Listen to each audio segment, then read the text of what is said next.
तो आज to the point में बात करेंगे बांग्लादेश की, वहां हो रहे हिंदुओं पर अत्याचार की और बांग्लादेश से भारत में घुसपैठ की साजिश की। जी हां, असम के मुख्यमंत्री ने कहा है कि पिछले 1 महीने में 35 घुसपैठियों को गिरफ्तार किया गया, लेकिन वो सभी घुसपैठिए अत्याचार से पीड़ित हिंदू नहीं है, बल्कि वो विशेष समुदाय के हैं। बांग्लादेश में हिंदू अपनी सुरक्षा के लिए वहां पर लड़ रहे हैं, लेकिन मुस्लिम घुसपैठ की कोशिश कर रहे हैं। घुसपैठियों की पोल खोलते हुए हिमंता बिस्वा शर्मा ने कहा कि हर वक्त हिंदुओं को दोष देना गलत है। वहां के हिंदू भारत के प्रधानमंत्री से अपनी सुरक्षा की अपील कर रहे हैं। तो सवाल है कि आखिर घुसपैठ कौन कर रहा है? क्या कट्टरपंथियों को भारत में घुसाने की बड़ी साजिश रची जा रही है? सवाल यह भी है कि कड़ी सुरक्षा के बाद भी घुसपैठ कैसे हो रही है? इसी पर करेंगे बड़ी बहस टू द पॉइंट, लेकिन उससे पहले यह रिपोर्ट देखिए।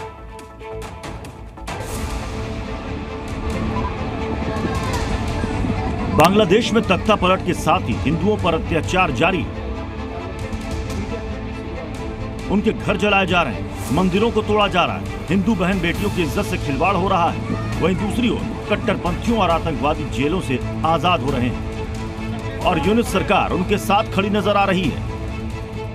साथ ही भारत से लगी सीमाओं पर घुसपैठ की आशंका बढ़ गई है।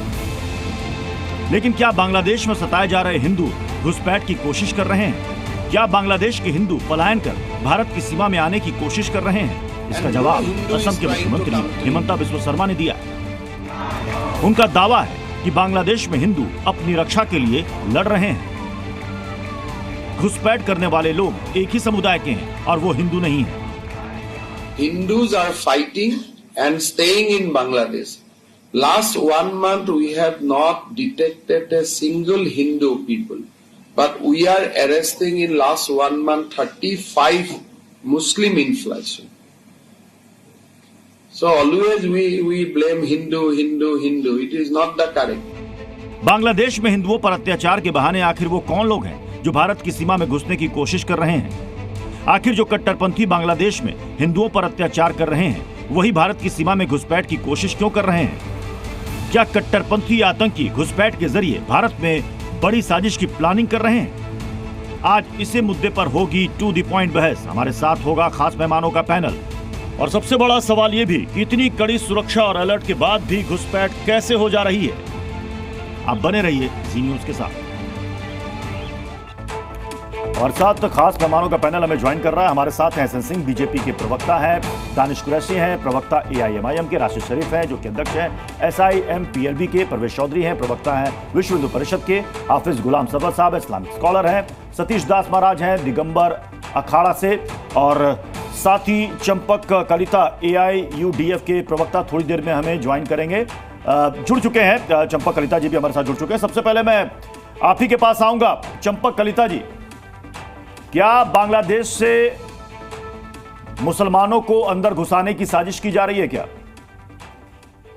देखिए, मैं तो सीएम का जो स्टेटमेंट आपने सुनाया, हाँ। ये सारा स्टेटमेंट ही मुझे बेपे का लगा। ये एक अंतरराष्ट्रीय मामला है, सबसे पहली बात, और हिंदू मुसलमान वाली बात नहीं है। अगर कहीं भी इंसान की जो बुनियादी हकूक है वो कहीं भी अगर पामाल होता है तो इंडिया को उसके सामने वहां खड़ा होना चाहिए, भारत को, चाहे वो बांग्लादेश हो, नेपाल हो, भूटान हो, कहीं भी हो। ये हम लोग का एक जिम्मेदारी बनता है, क्योंकि इस खित्ते में हम लोग बड़े देश है। और नेचुरली क्या होता है, कौन लोग वहां से भागते हैं? जो लोग का ऊपर अत्याचार होता है। अगर वहां से हिंदू, लेकिन वो कह रहे हैं कि अत्याचार वहां पर हिंदुओं पर हो रहा है, उनके घर तोड़े जा रहे हैं, उनकी दुकानें जलाई जा रही हैं, लेकिन वो वहां पर रह रहे हैं। वहां से मुस्लिम आबादी यहां पर आ रही है जो कि बांग्लादेश में बहुसंख्यक है। सेल्फ कॉन्ट्राडिक्टरी है, क्योंकि देखिए, सबसे पहले ये एक इंटरनेशनल मामला है, हाँ। और सीएम का मैंडेट नहीं है ये, हाँ। तो जयशंकर हो या वो जो विदेश मंत्री का काम है, हाँ। और जहां तक ये इधर इन्फ्लुएंसर्स अरेस्ट क्या है 35 लोगों का, तो हम लोग का इंडिया बांग्लादेश का बंगाल में और असम में इतना पोरस बॉर्डर है। यहाँ 35-40 बार इतने लोगों का आना जाना, इनको अरेस्ट करना स्वाभाविक है, फिर भी इनको अरेस्ट करके तहकीकात करनी चाहिए कि यही लोग हैं क्या वो वहां हिंदुओं का अत्याचार करके बांग्लादेश से भाग रहे हैं। अगर हिंदुओं को अत्याचार करके बांग्लादेश से भागना पड़ रहा है, इसका मतलब हिंदुओं का अत्याचार हो रहा है या नहीं हो रहा है, अब नहीं है। ये तो आपने एक नई बहस छोड़ दी, मतलब नहीं, चंपक जी आपने तो नई बहस छेड़ दी। अब आपको इसमें भी डाउट है कि वहां पर हिंदुओं के खिलाफ अत्याचार नहीं हो रहे, मतलब गजबे कर रहे हैं आप महाराज। जी जी जी इतनी तस्वीरें आ रही हैं, इतनी खबरें आ रही हैं, अब आपको इस पर भी शक है? बांग्लादेश में हिंदुओं को खिलाफ अत्याचार, एसएन सिंह जी, घुसपैठ पर बाद में AIUDF का मानना है कि वहां पर हिंदुओं के खिलाफ कोई अत्याचार नहीं हो रहा है। नहीं, अभी आपने क्या कहा? अगर बांग्लादेश में हिंदुओं को अत्याचार करके वही लोगों को बांग्लादेश से भागना पड़ रहा है, ठीक है चंपक जी एक सेकंड, चंपक जी देखिए, एक एक करके एसएन सिंह जी। चंपक जी देखिए, ये पहला मामला नहीं है। आप 1991 की जनगणना देखिए, 28% मुस्लिम होते हैं और 2001 में 31% हो जाते हैं, 2011 में 35% हो जाते हैं। कहां से होते हैं? क्योंकि आप सरीके लोग जो इस तरह की बात करते हैं, इस नाते हो जाते हैं। आज बात इस बात की हो रही थी कि सब लोग जानते हैं कि हमारा पड़ोसी मुल्क बांग्लादेश में किस तरह से हिंदुओं पर अत्याचार हो रहा है। ये मैं नहीं, UN ने भी कहा कि लगभग 50 से अधिक जिलों में हिंदुओं पे अत्याचार, उनकी दुकानें लूटी गई और महिलाओं के साथ अभद्रता किया गया। ये UN किया। और हो सकता है कि भारत में आप लोग जो है सेकुलर का चोला ओढ़े हों, आपने नहीं विरोध प्रदर्शन किया, लेकिन देश और दुनिया के लगभग 26 देशों में हिंदुओं को लेकर बहुत सारे ऐसे आंदोलन किए गए कि वहां पे हिंदुओं पे इस तरह की बातें हो रही है। तीसरी बात आई, देखिए हुआ क्या कि हर समय जो है भारत में ही बहुत सारे ऐसे लोग रहे जो अपने धर्म के नाते, भारत और बांग्लादेश को नहीं, देखिए धर्म के नाते 1971 में लगभग 1.5 करोड़ बांग्लादेशी भारत में आ जाते हैं। और उसके बाद 2012 में एक घटना होती है, असम के जो स्थानीय लोग होते हैं और बांग्लादेशियों के बीच में एक झड़प होती है जिसमें 75 लोग मर जाते हैं। तो हमारे जो चंपक जी हैं, चंपक जी सरीके बहुत सारे लोग मुंबई के एक मैदान में खड़े हो जाते हैं और आंदोलन करते हैं, वहां पुलिस पर हमला करते हैं, दुकान लूटते हैं। तो हमारे मुख्यमंत्री ने यही कहा कि हिंदू जो है वो अपने देश के प्रति सम्मान का भाव रखता है। देखिए इतनी खून खराबा के बाद, इतने अत्याचार के बाद हिंदू अपने देश के प्रति जो आस्था रखता है, सम्मान रखता है, प्रेम रखता है, वो भारत में नहीं आ रहा है। लेकिन ऐसे घुसपैठिया जो हर समय, जब बांग्लादेश में इस तरह की चीजें नहीं थी तब भी भारत में आते थे और आज भी भारत में आ रहे हैं। मुझे लगता है इस सच्चाई से हमारे मित्र को मुंह नहीं मोड़ना चाहिए। 6 महीने पहले भी आप चले जाएंगे, 1 साल पहले चले जाएंगे, दानिश कुरैशी जी, असम के मुख्यमंत्री के इस बयान पर दानिश कुरैशी, AIMIM क्या कहेगी? वो आंकड़े गिना रहे हैं, वो कह रहे हैं कि 35 घुसपैठियों को हमने पकड़ा, सारे के सारे बांग्लादेशी मुस्लिम थे, एक भी हिंदू नहीं था। अत्याचार हिंदू पर हो रहा है और यहां घुसपैठ कर रहे हैं मुस्लिम।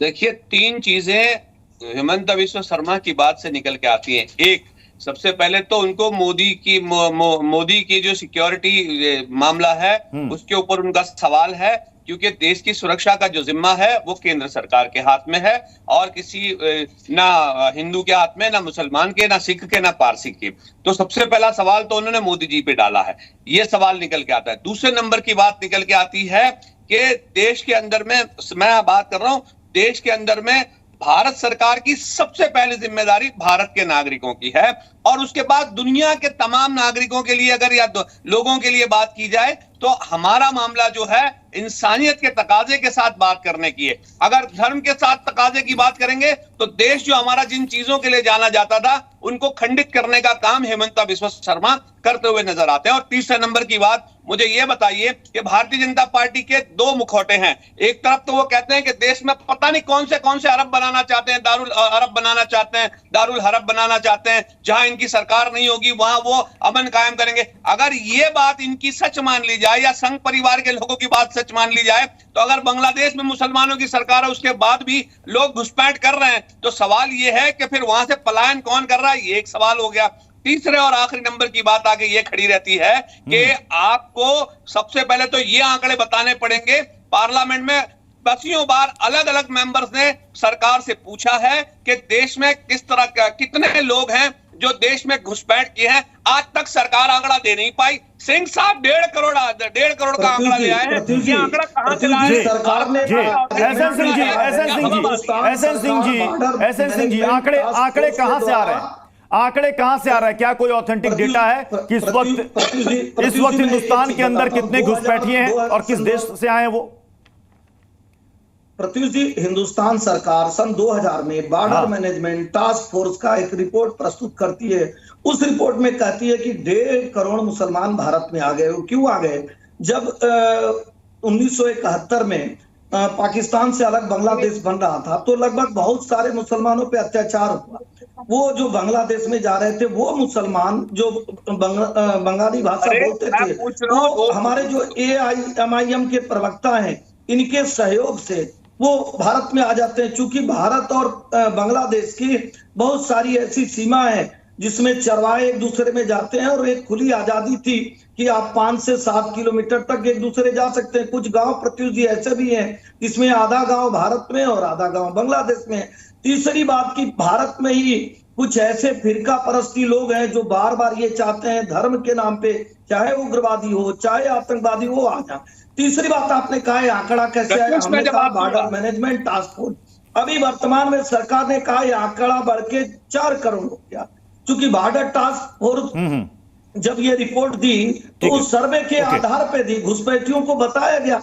और चौथी बात क्या रही? कांग्रेस और वामपंथी सरकार अपने वोट की राजनीति के लिए जो खुला बॉर्डर था उसके माध्यम से वोट को बढ़ा रही। दानिश कुरैशी जल्दी से रिएक्शन, उसके बाद में बाकी मेहमानों का रुख करूंगा। 10 सेकंड का दानिश कुरैशी साहब से सवाल पूछूंगा 10 सेकंड का। अच्छा, अरे सिंह साहब, सुप्रीम कोर्ट की निगरानी में राष्ट्रीय नागरिक रजिस्टर रखा जाता है। बाद सेंसस नहीं करा पाएगी, कहां से आंकड़े ले आए? और आप क्या कह रहे हैं? 2014 से पहले के आंकड़े लेकर के बात करते हैं। सिंह साहब तो कह रहे हैं 2014 के पहले के आंकड़े की बात कर रहे हैं। तो दिक्कत ये है कि राष्ट्रीय नागरिक रजिस्टर 2016 में जब भारतीय जनता पार्टी मैं हाफिज गुलाम सरवर सर आपके पास आ रहा हूं, क्योंकि देखिए असम के मुख्यमंत्री ने इससे पहले कहा कि यहां पर डेमोग्राफी बदल रही है। उन्होंने असम का जिक्र किया था, इससे पहले उन्होंने झारखंड का जिक्र किया था, पश्चिम बंगाल का जिक्र किया था, बिहार का जिक्र किया था, पूर्वोत्तर राज्यों का जिक्र किया था कि डेमोग्राफी बदल रही है। अब कह रहे हैं कि जितने भी घुसपैठी हैं सारे के सारे मुस्लिम ही क्यों? भाई वहां से आना चाहिए हिंदुओं को। अत्याचार तो हिंदुओं के खिलाफ हो रहा है, आ रहे हैं यहां पर सारे के सारे मुस्लिम। हमसे पूछ रहे हैं आप इसे देखिए, असम के मुख्यमंत्री के बयान से जो स्थिति अब बन रही है, इसमें देश के प्रधानमंत्री और गृह मंत्री को अविलंब बयान देना चाहिए और पूरा देश इस बात को सुने मेरे कि अगर प्रधानमंत्री जी और गृह मंत्री जी या विदेश मंत्री 3 में से कोई बयान नहीं देते हैं तो ये मान लिया जाएगा कि इन्होंने हर राज्य में मुख्यमंत्रियों की ड्यूटी लगा दी है ध्रुवीकरण करने के लिए। ये माना जाएगा क्योंकि ये मुद्दा गंभीर है और भारत की सुरक्षा पर प्रश्न चिन्ह लगाता है कि बॉर्डर सिक्योरिटी। मतलब है कि आप कह रहे हैं राजनीतिक ध्रुवीकरण? यस मैं कह रहा हूं, ला रहा हूं उसको सामने ला रहा हूं। भारत की सीमाओं की रक्षा 2013 में आदरणीय प्रधानमंत्री जी ने एक भाषण दिया था और बहुत वायरल हुआ था कि क्या कहते हैं, सीमा की सुरक्षा का काम किसका है भाइयों बहनों? ये तो केंद्र सरकार का है। और दिल्ली में बैठे लोग सीमा की सुरक्षा नहीं कर रहे हैं। ये आतंकवादी कहां से आता है, ये हथियार कहां से आता है, ये सारा है रिकॉर्ड में, बहुत सारी चीज हम लोग फाइल में रखते हैं। तो अब सवाल वही लौटकर इनकी तरफ चला जाएगा कि भाई अब तो दिल्ली में बैठे जो लोग हैं देश की सीमा की सुरक्षा, कल को नेपाल के रास्ते से जो एकदम सुरक्षित रास्ता है वहां से लोग घुसने लग जाएं तो आप कहेंगे कि भाई आतंकवादी घुस गए। और आतंकवादी घुसे चाहे वो दुनिया के जिस कोने से घुसे, मगर उसको ये नहीं पकड़ेंगे। ये भारत के मुसलमान को मानसिक रूप से टॉर्चर करेंगे, चूंकि ध्रुवीकरण करना भारत के मुसलमानों को ये जो बयान है भारत के मुसलमानों को टॉर्चर करने का। जी आपको लग रहा है सुन लीजिए सर एक सेकंड, ओवैसी साहब का जो बयान आया वो सुन लीजिए। आपने वो जिक्र किया अभी सीरीज में, इसलिए मैं कह रहा हूं जो छतरपुर को लेकर बयान आया, छतरपुर की घटना पूरे दुनिया के सामने भारत के सर को झुका देता है, जहां मुख्यमंत्री का बयान है कि बिल्कुल ये कलेक्टर का ट्वीट है जिसका स्क्रीनशॉट है मेरे पास। जिला कलेक्टर ट्वीट करते हैं, सीएम के आदेश का पालन करते हुए उपद्रवियों पर कठोर कार्रवाई करते हुए उनके मकान को नेस्त नाबूद कर दिया। भारत के संविधान में 376, 302, 307, 380 आईपीसी की धाराएं हैं। कौन सी धारा है जिसमें जो है थाने पर पथराव करने वालों के घर पर बुलडोजर चलता है? और ये कहते हैं अधिकृत बयान, ये अनधिकृत मकान था। 3 लग्जरी गाड़ियों को बुलडोजर ने ऐसे ऐसे करके चूड़ा है। एक भी नेता बोलने को तैयार नहीं है। राहुल गांधी संविधान मिटते हुए देख रहे हैं और संविधान इलाहाबाद में जाकर हिला रहे थे। कल अखिलेश हिला रहे हैं इलाहाबाद। मैं तो कहता हूं सब मिले हुए हैं। मुसलमानों का इस देश में कत्लेआम करना चाहते हैं सारे दल मिलकर।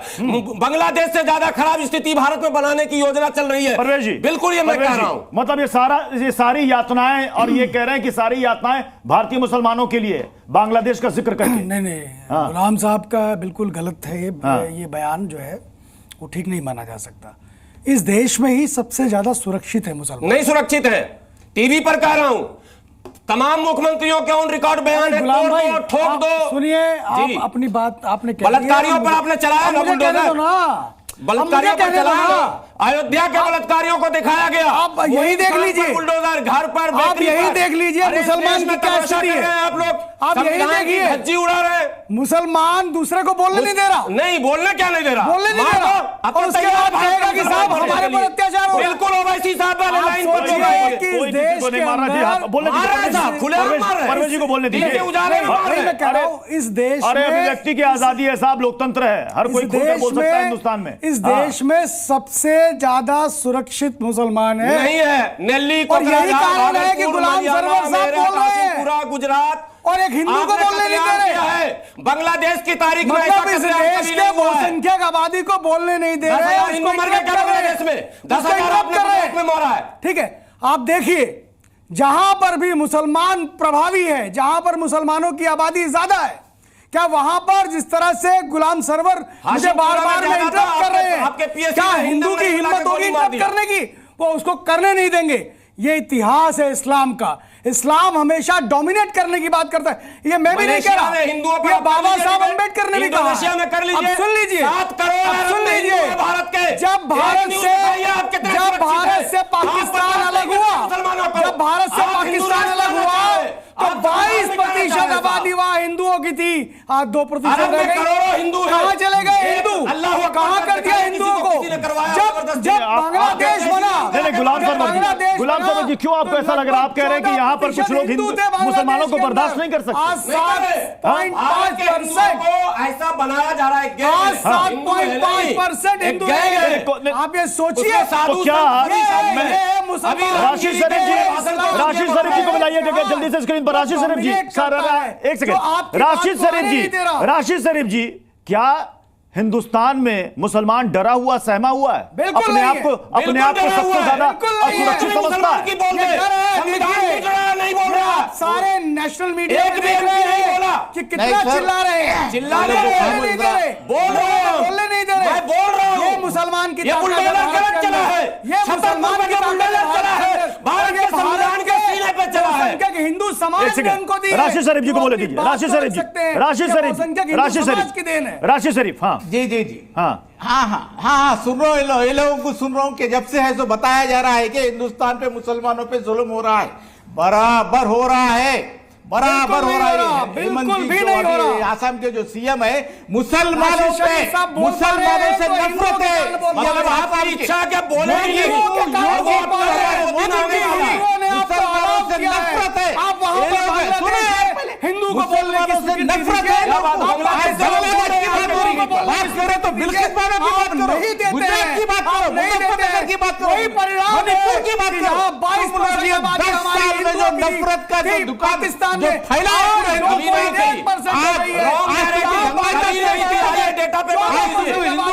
बांग्लादेश के हिंदू के लिए तो झूठ है। अगर 35 आदमी कैसे घुसे बॉर्डर के अंदर? हमेशा बॉर्डर के अंदर 35 आदमी कैसे घुसे?